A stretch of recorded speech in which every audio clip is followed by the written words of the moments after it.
मनुष्यो मत्प्रसादेन भविष्यति न संशयः।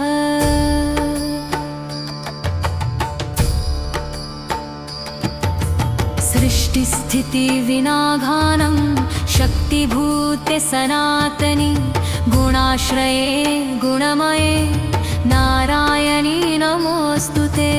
सर्वस्वरूपे सर्वेशे सर्वशक्ति समन्विते भयव्यस्त्राहिनो देवी दुर्गे देवी नमोऽस्तुते। या देवी सर्वभूतेषु शक्तिरूपेण संस्थिता नमस्तस्यै नमस्तस्यै नमस्तस्यै नमो नमः।